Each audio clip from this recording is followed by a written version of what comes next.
Drama serial दो किनारे में आप देखेंगे कि जैसा कि आप सबको पता है कि दुरे शेवाल कितनी पागल हो चुकी है। उसने तो दुआ का ख्याल भी नहीं रखा। इसके बाद दुआ की तबीयत बहुत ज़्यादा ख़राब हो जाती है। इसके बावजूद वलीद बेचारा इतना परेशान होता है फ्रेंड्स कि आखिरकार वो क्या फ़ैसला करे।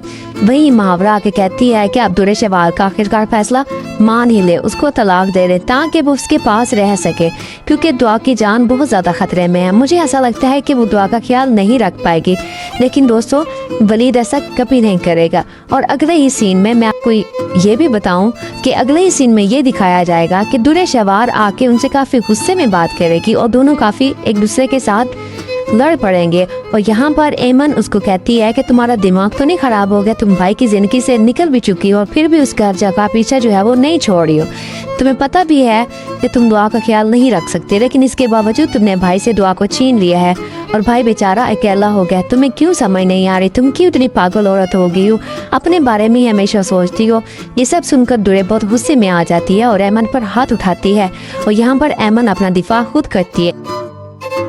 और तैमूर भी ये सब अपनी नज़रों से देख रहा होगा। अचानक तैमूर के वालिद की तबीयत ख़राब हो जाती है, क्योंकि उसकी तबीयत पहले ही बहुत ज़्यादा ख़राब रहती थी। वो हार्ट का पेशेंट था, लेकिन झगड़ा देकर उसकी तबीयत और ज़्यादा नासाज हो जाती है, इतनी ख़राब हो जाती है कि उसकी डेथ भी लास्ट पे हो जाएगी। और ये सब क्योंकि वो ये सब बर्दाश्त नहीं कर पाता। इतना सब कुछ होने के बाद दुरे शेवाल फिर भी नहीं सुधरती। फ्रेंड्स, बहुत जल्द दुरे शेवाल के पर कटने लगे हैं और बाद में शाहिद भी उसको तलाक दे देगा। तलाक के साथ साथ उसको एक फूटी कौड़ी भी नहीं देगा। फ्रेंड्स, आखिरकार वलीद के पास एक ही रास्ता है कि वो अपनी सारी दौलत दुरे शेवाल के नाम कर दे और अपनी बेटी को पास बुला ले और मुहावरा को तलाक ना दे। लेकिन दुरे शेवाल की दूसरी तरफ शर्त भी यही है कि वो मुहावरा को तलाक देते। कमेंट्स में अपनी राय का ज़रूर इजहार कीजिएगा।